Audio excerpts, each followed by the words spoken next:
Хәерле кич, исәнмесез, хөрмәтле театр сөюче дуслар, хөрмәтле тамашачыларыбыз.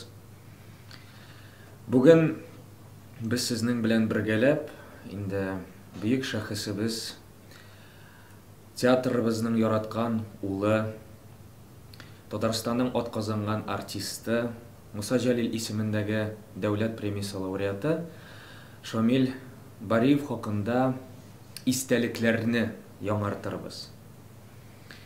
Минем кулымда китап, аның абыйсы Раиф Бариев язган китап. Шушы китап минем кулга килеп эләккәч, һәм инде әлеге тапшыруга әзерләнгәндә, сезнең белән очрашуга, хөрмәтле тамашачылар, мин бик күп кызыклы истәлекләргә тап булдым. Һәм инде шушы истәлекләр белән дә сезнең белән бүлешәсем килә бүген. Булай Шамил абый Бариев белән танышуым минем бик күптәннән булды. Һәм мин үземне аны үзем өчен ача башлавым белән бәхетле тоям үземне. Без аның кызы Айгөл Бариева белән инде гаилә дуслары.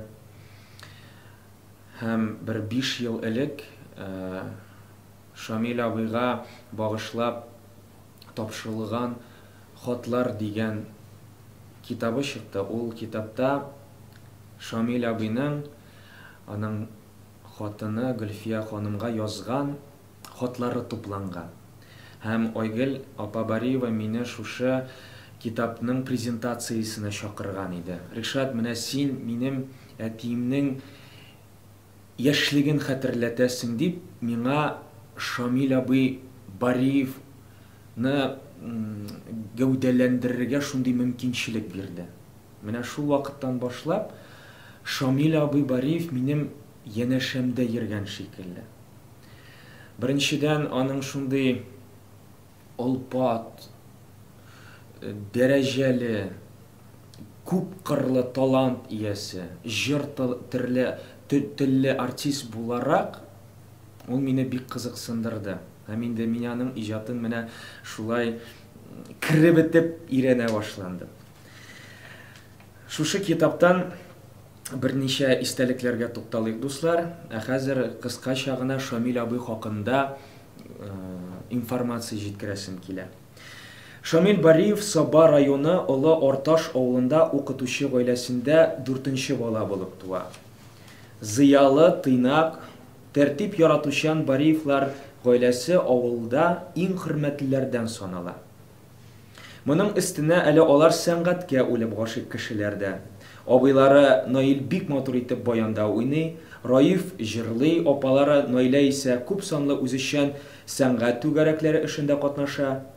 Үсеп килүче яшь үсмер Шамил җырларны яратып башкара, кайчакта үзе дә иҗат итә. Гомумән, артист булып китүе өчен Шамилгә бар да әзер.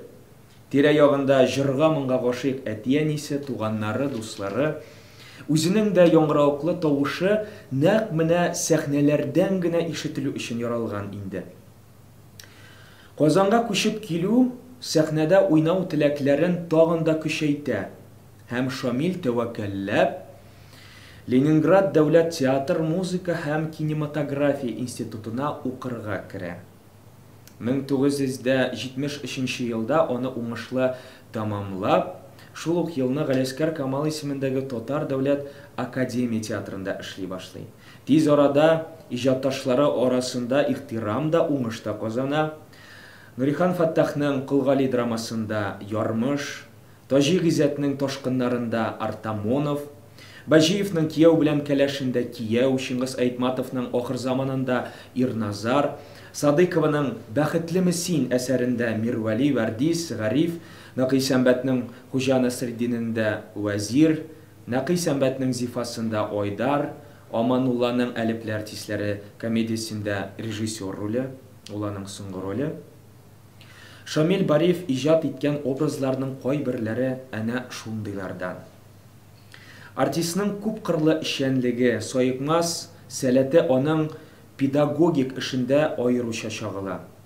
Ул 1991 елдан Мәдәният институтында режиссер-педагог вазифаларын башкара. Әйтергә кирәк, җаны тәне белән студентларны уйнау осталыгына өйрәтә ул. Һәрбер җанда тумыштан килгән актерлык сәләтен үстерүнең төрле юлларын таба. Һәрберсенә үзенчәлекле ачкыч эзли. Сәхнәдәш дуслары, иҗатташлары дип әйтәсе килә, хезмәттәшләре сүзләренә караганда, Шамил абый бик энергияле, таләпчән, кырыс, шул ук вакытта җыр телле дә, тапкыр да, шаян да шая телле оста актер булган. Аның тәрбиясендә үскән артист тормышының гаять авыр, четерекле, әмма мавыктыргыч, серле һәм сихерле дөньясына кайберләре аяк басып кына калган, күпчелеге исә шул Казанда кайнап, тәмам артист булып пешеп җитешкән артистлар. Шамил Бариевның шәкертләре Хания Фәрхи, Инсаф Абдулла, Илдус Фәиз, Резида Төхвәтуллина, Ләйсән Мәхмүтова, Искәндәр Сиражи, Фәридә Сафина, Ринат Әюпов һәм башка сәләтле яшьләрне остазның татар мәдәниятен үстерүгә керткән зур өлеше иҗат җимешләре дип атарга тулы хакыбыз бар. Шуннан да Шамил абый хакында бик күп кызыклы истәлекләр. Хәзер инде бала чагына кайтсак, Шамил абый менә бала чактан ук бик интеллигент артист булган. Бик укымышлы булган ул. Менә шушы Раиф абыйсы белән, әгәр дә иләрендә китаплар беткән булса, алар махсус китапханәләргә барып, китаплар укый торган булган. Аннары Шамил абый Бариев бик атларны сөйгән. Атта утырып йөрергә яраткан. Бит инде авыл малае, атны җигеп, атта йөрергә яраткан Шамил абый. Шахмат уйнарга яраткан ул. Аннары бик балык тотарга яраткан Шамил абый. Менә шундый бер истәлек бар. Раиф абый язып калдырган. Укып китәм сезгә дә. Бар иде Шамил белән бергә балык тоткан күңелле вакытлар. Бер чак шулай Атлашкинада завод базасында ял итеп ятканда, көймәдән тотабыз балыкны. Соң гына чыктык, эләгәсенә артык өмет тә юк иде. Кичен кояш батыр вакыт җитүгә зур гына балыклар эләгә башламасынмы? Безнең йөзләр яктырды. Шамил бөтен идел өстенә яңгыратып җырлап җибәрде. Син гомер, агышларым, син минем сагышларым. Рәхәтләнеп җырлады ул көнне, рәхәтләнеп тоттык балыкны дип искә ала. Балык эләкмәгәндә нинди генә дугалар укымыйсың да, ничек кенә итеп теләкләр теләмисең. Шундый вакытларның берсендә Шамил балыкларга нутык укырга булды.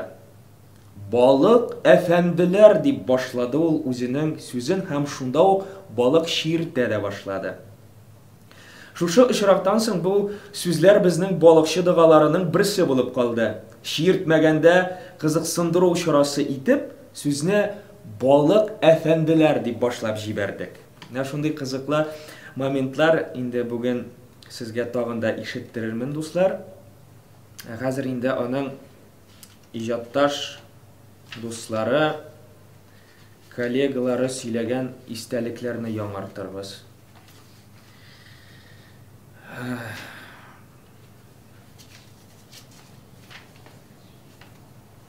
Хәзер шулай ук безнең арабызда булмаган безнең театрыбызның элекке директоры Шамил Закиров истәлегеннән. Узак еллар Шамил театрда бик күп рольләр башкарды. Ничек шулай туры килгәндер, рольләрнең күбесе фаҗигале иде. Ахыр заманындагы Ирназарның бозлар арасында кычкырган тавышы әле дә колакта яңгырый. Шамил театрда правком рәисе булып та эшләде. Аны театрда гүр килеп бер тавыштан сайладылар. Без Шамил белән һәр вакыт фикердәшләр булдык. Ышанычлы ярдәмчем иде ул минем. Шамил Бариевның авторитеты театрда шул хәтле көчле иде. Мөгаен башка бер кешедә алай була алмастыр. Шамил халык арасында да барысын көйли, конфликтларны җайлый, аның хәтта күз карашы да кешене тәрбияли иде. Театр ул хыялыйлар дөньясы. Театрда бер-берсеннән көнләшүчеләр күп, ләкин Шамил Бариев барысы өчен дә идеал иде дип искә ала Шамил абый Бариев. Хәзер дуслар, без Татарстанның халык артисты Илдус Әхмәтҗанов истәлегенә тукталырбыз. Ул аның курсташы да әле. Шамил турында әйтер сөйләр өчен аның белән мин беренче очрашкан минутларга кайтасым килә. Без 1968 елда бергә Ленинградка укырга киттек. Укырга 17 кеше кирдек, шулар арасыннан күңелем Шамилгә тартылды. Ул башкалардан аерылып тора. Буе да озынрак, чәче шымырт кара, күзләре дә капкара. Мине әллә аның күзләрендәге яктылык тарттымы? Миндә интуиция бар. Күзендәге яктылык аша аның ичке дөньясының да якты икәнен бер күрүдә аңлап алдым дип искә ала. Үзебез дә сизмәстән дуслашып киттек. Сүзсез үзеннән-үзе дуслык башланды һәм гел дәвам итте. Шамилнең күзләрендә балкыган яктылыкка, ичке дөньясының бай, аның зыялы булуына укытучы әти-әнисенең өлеше зур булгандыр мөгаен. Аның абыйлары да Шамилгә охшаган. Шамил укырга килгәндә үк бездән белемлерәк иде, укыганда да барыбыздан да яхшырак укыды. Укып бетергәнче без ул өстенлекне тоеп яшәдек, бар яктан да. Шахмат уйнаганда барыбызны да җиңә, чаңгыда шуганда барыбызны да уза. Бу төрләр буенча аның спорт разряды бар. Мәктәпне медальгә тәмамлап килгән, укыганда гел Шамил янына ярдәм сорап килә идем мин. Авылдан килгән булгач, белем дә җитеп бетми күрәсең, телне дә ул яхшырак белә. Уку авырга килә башлаганда Шамил ярдәмгә килә. Безгә музыка дәресләре дә керә иде. Ул элегрәк хорга йөргән булгач, монда да миңа булыша. Тулай торакта 5 ел буе бергә яшәдек. Шамил бик шаян, шаяртырга, көләргә ярата иде. Ленинград ул безнең өчен чит илдә яшәгән кебек иде бит. Каникул җитүгә самолетка билет алабыз, баш әйләнә бер нәрсә күрмибез. Бер кайтканда Шамил иртәрәк кайтып китте. Без аның чемоданына бер кирпеч тыгып җибәрдек. Каникулдан килгәч, ачуланмады, көлде генә. Икенче кайтканда мин икеләтә уч алам ди. Шулай бер вакыт мин Казанга иртәрәк очтым.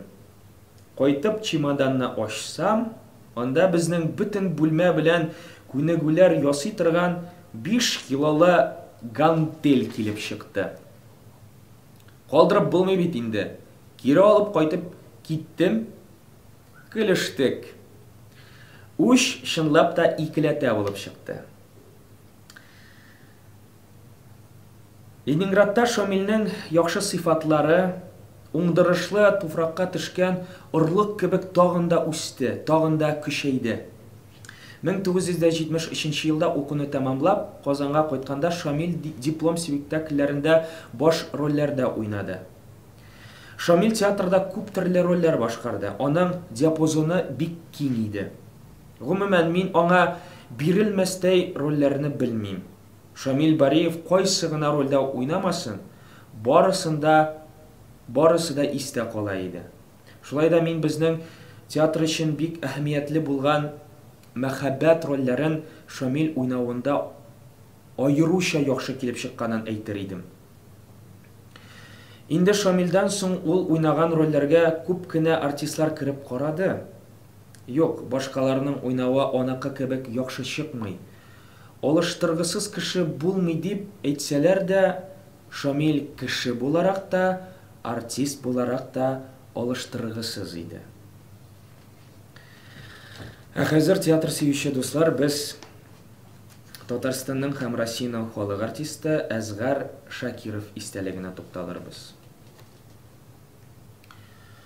Шамил турында язарга, я сөйләргә утырганда күз алдына кара бөдрә чәчле, зуррак кына борынлы, кокша гәүдәле егет килеп баса.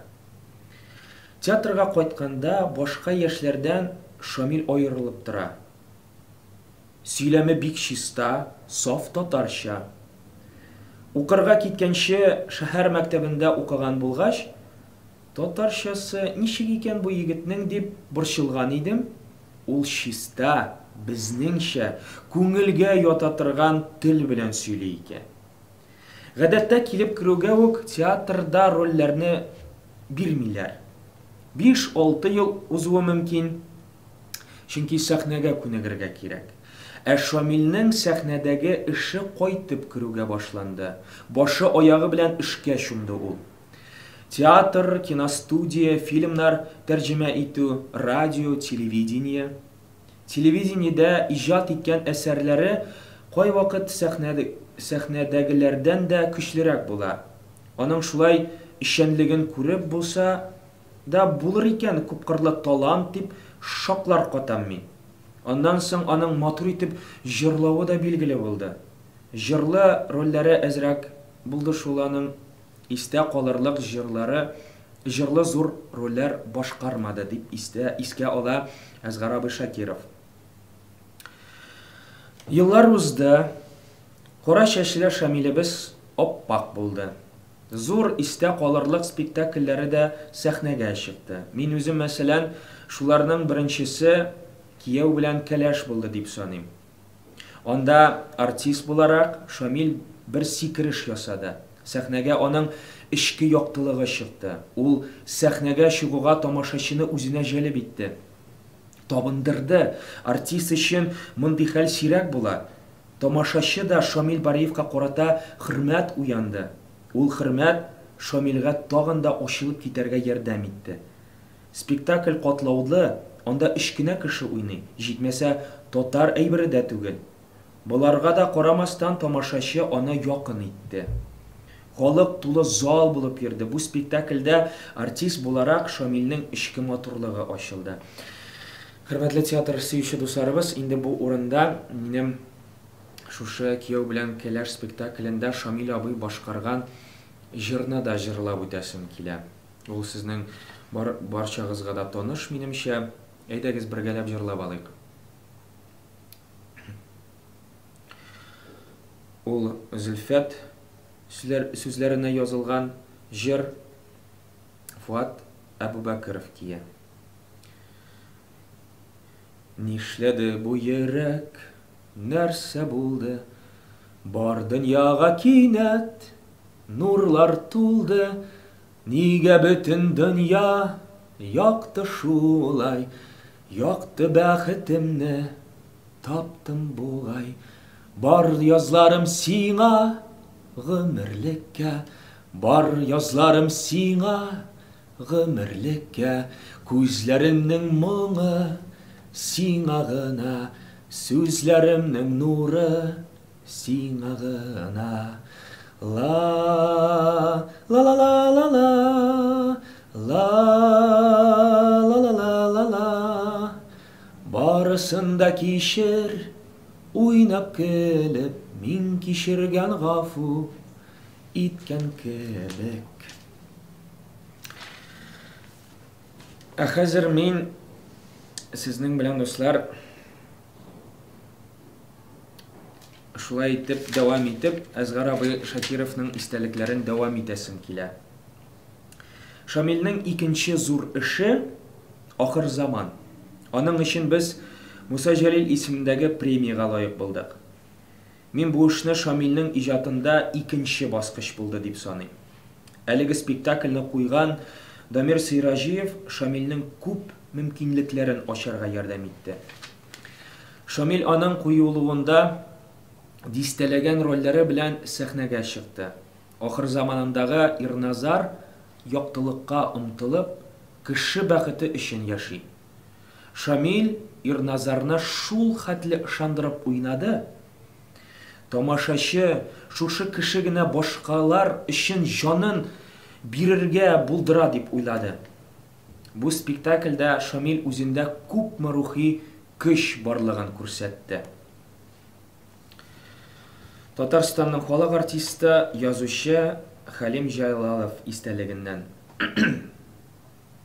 Шамилнең миңа иң ошаган сыйфатлары аның эчкерсез булуы. Бөтен җаны тәне белән хәрәмне, гаделсезлекне сөймәве. Әшәкелектән ерак торуы булды. Адәм баласы әүлия түгел. Тормыш булгач төрле чаклар булгандыр. Кызып киткән вакытларда, кәеф китүләрдә, ләкин шул 22 ел эчендә мин аның бер генә мәртәбәдә әдәпсез сүз әйткәнен, дөрфа кылынганын хәтерләмим. Әгәр кызып китеп берәр ялгышрак сүз ычкындырса, икенче көнне үк янына килеп гафу үтенә, кочаклап ала иде. Аннары Шамил кебек дуслыкның кадрын белүче тагын кем булды икән? Дуслык хисе аның өчен изге булды. Бу хисне ул хыянәтсез, кир кундырмыйча сакларга тырышты. Якын дусларына җанын бүлеп бирергә дә әзер иде ул.